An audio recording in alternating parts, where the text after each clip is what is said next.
All right, welcome back to Evermore YouTube channel. It's Chris back with a match preview for Newcastle United's game this weekend against Spurs down at the London Stadium, whatever it's called these days. The Spurs Stadium, the big thing looks like a toilet bowl down in London against the Spurs team that is quite depleted at the minute, actually, with injuries. So Newcastle may have a chance to get back to winning ways, hopefully, at the weekend. But it's rough at the minute. It really is. We're going to get stuck right into it in a minute. Talk about how I think the lads are going to line up, a little bit about how I think the game is going to go. Just before we do, as we always say, a little reminder, if you haven't already, please consider subscribing. We are over 6,000 subs now, thanks to you wonderful people. Smash that button, come and join us, all free content and ever more. If you do want to give a little bit back, the channel has a membership option there as well, so it's only $1.99 a month. You get early access to all these videos, like the one you're just watching now. Loads of content for you. Smash that button, guys, and come and join us. We will be letting you know what our 6K giveaway prize is very soon as well. We'll just have to get around to doing the video because, as you may have noticed, it's been a couple of days since I saw you. So hello, and thank you very much for coming back. I was off on Thursday, much like Newcastle United, who was shit against Everton. As you probably did see, we really tossed that away. Dreadful result, really, for the lads. Just fatigue. They look absolutely knackered. They look wiped. You know, we didn't have the same tenacity in midfield. We didn't have the same, intensity in our game. We just looked like a completely different side to the one that played against Manchester United. It's in James's Park, a few days before that. We had plenty of time to recover as well. Eddie Howe, being as classy as he is, didn't use it as an excuse. He said that the lads had loads of time to turn it around and recuperate and recover.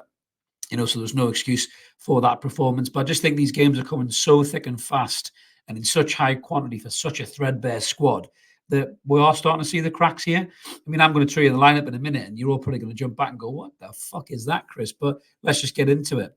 This is how I think we're going to line up. Same way we've lined up, every single bloody week for the past 3 or 4 weeks now, just because of the amount of injuries that we've got. I don't see any changes being made in the side. I know a few people are talking about it needs to make changes. Trippier looks knackered. I don't disagree. And move Tino over to right back and put Lewis Hall in at left back. But there's a big problem there. I was talking to a good mate of mine about this the other day. I don't think Eddie Howe rates Lewis Hall. There's an issue there going on, whether Hall is too injury prone or whether he's not fit enough, whether he just doesn't, do what Eddie wants him to do, or whether there's a bit more substance in the fact that Lewis Hall thinks he wants to be a midfielder, but Eddie sees him as a left back. Something is definitely not right behind the scenes with the Lewis Hall situation. He's had ample opportunity to bring him on off the bench, except for Chelsea, where he was ineligible to play, and it doesn't seem to be happening. He's sticking with these same 11 lads. Louis Miley's playing in midfield. He's playing very well as well, by the way. I thought he was probably the only player on Thursday night who did all right. Maybe one of the only players who did all right. He's 17 years old, so we can't use Lewis Hall's only 18 as an excuse because he's a 17-year-old boy playing in midfield. But Kieran Trippier looks shattered. There's no doubt about that. I'm not going to turn on Kieran Trippier. He's been absolutely amazing for Newcastle since we signed him. But he made 2 howlers on Thursday night that cost us the game, really. And he knows that. And I think this is a big reason why Kieran won't be rested. He'll want to play in this game. Not only is it him going back to one of his old clubs, but he'll want to make up for those mistakes that he made on Thursday, such as the level of professionalism of Kieran Trippier. And I just think his influence to this team, we need him. He makes us tick. Everything goes through him in terms of a lot of our attacking play, him and Bruno. And if him and Bruno are off, the team's off, really. It's off its axes. Dubravka obviously continues in goal. Now, I did a video about, talking about David De Gea and maybe even looking at Aaron Ramsdale in January, and everyone said, oh, no, Dubravka's class and Karius is class. I think Thursday showed you Dubravka is maybe not as class as a lot of you guys thought he was. I thought the goals were soft. I thought he could have been stronger. Yes, he hasn't played for a long time. That sounds like I'm being a bit harsh, but I definitely think Newcastle United will be looking at the goalkeeper options come January, and that'll be something that we'll be looking at on the Rumour Has It videos 100%. I think with someone like David De Gea, who's a free agent, if he's willing to come here for a relatively modest wage from what he had at Manchester United, I think that deal might get done. And even if he's there as backup for Dubravka while he gets his sharpness back, I think that might be an option that the club will take up because it'll get past all the FFP boundaries as well. But yeah, Jamal Lascelles come off, I think, against Everton with a dead leg. So it sounds like he'll shake that off in time. So no real fresh injury scares from everybody else. Now, it's probably more interesting who we've got on the bench rather than who's in the starting lineup. There's loads of fucking crazy rumours going around on X, as it's called these days. I still can't get over that. It's always going to be Twitter to me about who's going to be fit and who's going to play and all this sort of stuff. Sean Longstaff looks to be the closest to coming back from this ankle injury of his. I've seen some people saying he's straight back in the side for Louis Miley. Not for me. I don't see that at all. For 2 reasons. I think, one, Sean will have no match sharpness in him whatsoever.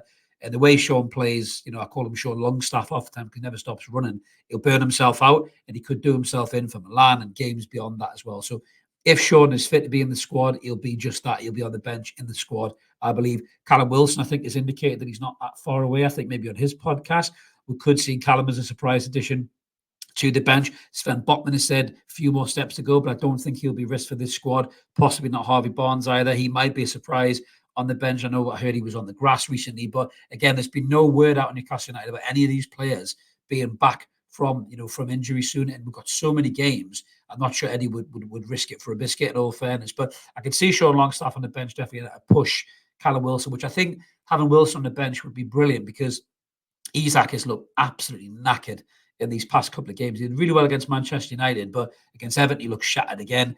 He's not got as much sharpness back, but through Alexander Isak straight back into the melting pot. He scored goals still, even though he's completely unfit, match fitness wise. But he's done a good job up there. But he's the only striker that we have. I've seen people say maybe move Gordon through the centre, put Tino on the left wing and Lewis Hall at left back.